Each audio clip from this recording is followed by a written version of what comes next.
Welcome back to another Cool Loser Tech video. This is the Bluboo Maya Max. And I'll be doing a quick unboxing, but first let's look outside the box. We see it's a 6-inch screen with the fingerprint scanner in the back, octa-core, 3 GB of RAM, 32 GB of ROM, a USB Type-C, 8 megapixel camera in the front, and 13 megapixel in the back. What else is inside here? We get the booklet, the manual, and we get a see-through case.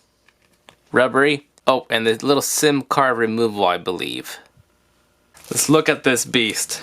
Whew. Look at this. Looks like it has a screen protector already on it. This is a little sticker telling you that it's on, so this is the front panel.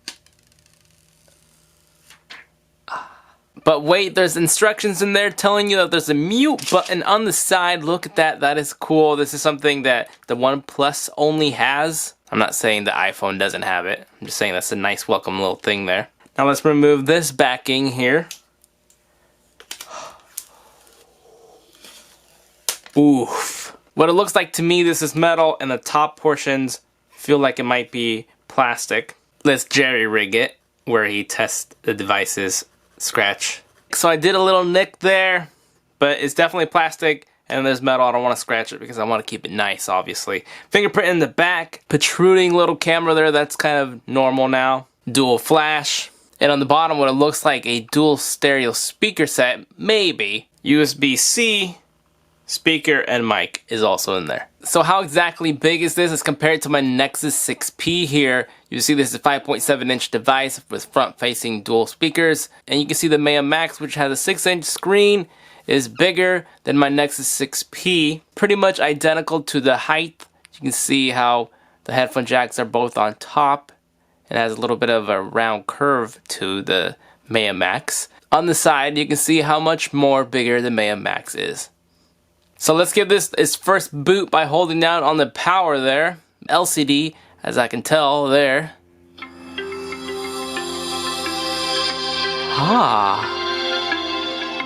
Has a kind of good quality sound to it. I'm not a fan of plastic screen protectors, so I'm just gonna take it off and make it look even better. Just look at it. Definitely a good looking device here. And while it boots up, I can hear the sound of the clicks.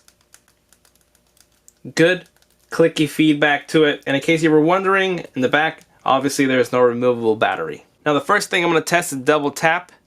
And it does wake up your device. I love that kind of feature because if you don't want to touch the power button, and there we go, unlock, man. Wow, this looks really huge. The icons. Turn down the brightness. Alright, there we go. So we're running 6.0. Now feeling the vibration, it's kind of loud, and it's not very strong, and it feels kind of cheapy. Alright, so let's see what we have in the settings. There's turbo download. That's what it is. Oh, you can use your data and Wi-Fi together, kind of like the Samsung devices where you can use both for double the speeds. That is awesome. Let's click on Hot Now. It says allow data exchange when the screen touches another device, which is basically NFC. Nice. SIM cards. We got 2 SIM card slots. Let's look at that. Poke that in. Very nice. And there we go. As you can see here in the SIM tray, you stick 2 micro, not the nano SIM cards. Vertically, you have the SD card. So I won't be able to test my SIM card in this exactly. Storage, let's see what we have. So it is a 32 gigabyte. You can see there's 25 gigabytes free. Fingerprint right here. So unlock with the fingerprint. Locate the fingerprint sensor on the back of the phone, which is my favorite part of where they're at. And here we go. We're gonna place it. We got 1, 2, 3, 4, 5, 6, 7, 8. So it took 8 to do the fingerprint. So now we're going to turn the screen off, and we're going to hit the fingerprint, and it unlocks pretty quickly. Let's see that again. I'm going to place it in 3, 2, 1, now. Oops, kind of missed it. So a lot higher than my Nexus 6P. Hit. Hit.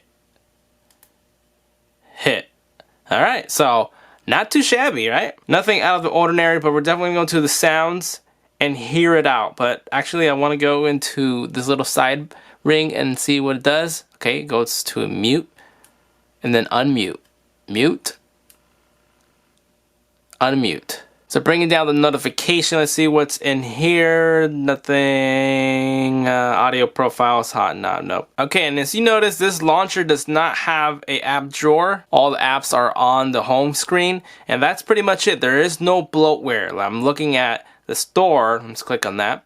That's the theming. You can change it up with the theme, and then there's wallpapers, and then you can download. So they're not downloaded, you have to download them actually. So there's two things left that I want to test, which is the camera and the sound. But let's do the sound here. Let's click on the ring volume. Alright, so definitely only one side is coming out.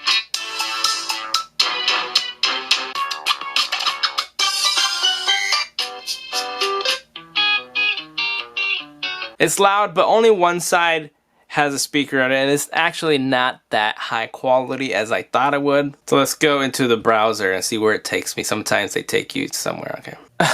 I just realized that I haven't even connected my Wi-Fi yet. Bluboo Maya Max. The display size, the pixel density is 244 ppi. So it's not a 1080p screen. It looked a lot better than a 720p screen, so that's a good sign because I thought it was 1080p. And the battery is 4,200 milliamp hour battery, so you know this is gonna last a long time. I can't believe how big the battery is in this thing. It makes sense, a lot of room for it, but that's a huge battery, and that should last you a long time, especially on a 720p screen. GSM is what you need to look for. If you don't know what your network is, Verizon and Sprint phones networks will not work with this phone. So far, it does seem pretty smooth. It's not like the smoothest, but it's brand new right now, and it feels pretty good for the most part. Now go into it, scroll over, go into this, open that, open here. Everything seems to be running pretty good. So the next step is the camera. 13 megapixel camera. Actually looks pretty good on the display so far, what I'm looking at. But we're going to do some test videos outside and the front facing. Take it right here as my first photo. So that's just a quick first photo of my indoor lighting. But let's go outside and really see what it looks like.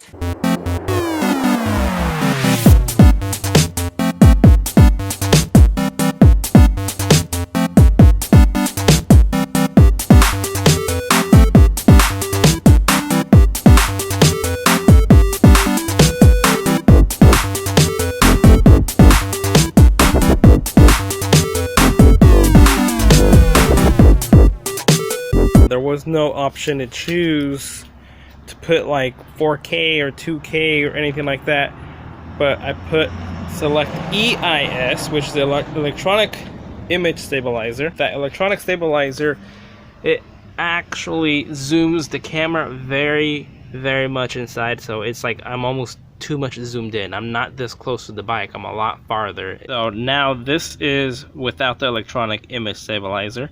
I can see that it got me a little bit more field of view. I can see a little color transition, kind of off and all. Color shifts are happening a lot that I noticed. I'm not sure if it's gonna show when it's the ISO. Touch the screen here. And that's not too bad. That's focusing pretty well. It doesn't look like it's refocusing itself. I've had some of these cameras do that. Okay, there it goes. It's finally refocused itself, I think. Oh no, that's focused. So look at these huge leaves. A very huge leaf. Try to punch through this leaf. Don't do it, but I'm going to. Still looks blue, normal to what I'm seeing. Let's look straight at the sun. Alright, so the focus doesn't want to focus after I touch the screen, but if I touch the screen again, it gets back into focus. Now we can hear what it sounds like walking in the gravel here. And back to my little bonsai tree here. Yeah, trying to keep this thing alive because my other one fell and died. And then here is where all the magic happens. Don't pay attention to those wires. They're just my charging stuff. They do hide. But not too bad. I think it's going to be doable. I wouldn't love it on a flagship device, but not too shabby. Oh, I forgot the front-facing camera, so let's switch that up. There's a picture-in-picture mode, which you can use the front-facing and the back camera at the same time. Photo taken. You, of course, will be seeing that. There's a little peace sign that you can make for it to capture a photo. I always make that face. I'm not sure if I got it yet. Now let's test that video quality. But as you can see here, sometimes it just doesn't want to register my finger touch. As in, it might be a little too high, too low, or might have to calibrate it. But you can see here, that's the video quality. How's it look? Did I shave alright? Let's just do a quick little transition over to what it looks like on this side of the room. Not too shabby. It looks actually pretty good, the quality for the front-facing camera. And let's turn off my lights. Alright, so I do have a little flashlight up there, and this is what it looks like. There's the transitioning, and there's that light that's reflecting off the wall, and that's why we see this much light reflecting. Whew. Sweating. I had my air conditioner off, but I can't do it while I'm making a video because then it is too loud. Honestly, I'm kind of impressed with the front-facing camera. It looks good. Look at that. It actually plays the video through the albums. That's really cool. That's something that I wish other phone devices would have. I know HTC does have this. Not many other devices or flagships have that. So I really do like that it plays the video throughout the whole thing. Let's just do a quick little transition over to what it looks like on this side of the room. Okay, so it definitely sounds like it's loud. Does it fast forward? Fine. There was no option to choose. Alright, you guys ready for the price of this Maya Max Bluboo phone? $160 for this device. Is it worth it? That's entirely up to you. It does feel like a very good device. The viewing angles are not bad either. They do have that tint loss that I don't like about LCD, but head on, really bright. Even in sunlight, when I had it at full brightness, this thing is bright. You can definitely see it in direct sunlight. And then also touching and swiping through things, it feels very smooth. You get a good smooth transition through the glass. Is it going to replace a flagship? Probably not. Do you want to spend $700-800 or more on a flagship? You can get like 4 of these for the price of one Galaxy phone or an iPhone, whatever you think. You're basically getting stock Android, and you can change the launcher if you do not like this one itself. FM radio, so you can plug in your headphones. That works with your antenna. You can listen to FM radio. So you don't have to have internet to do that. But that's it. This is the Maya Max by Bluboo. If you're thinking about picking it up, do your research and make sure you look at more reviews. Quite honestly, if I were to hand this out to somebody to hold and I made them guess how much it would be, they probably would not guess it's a $160 phone. But you already know what to do. Click in the description down below and check it out for yourself. Thank you for watching, and I will see you guys next time. Later.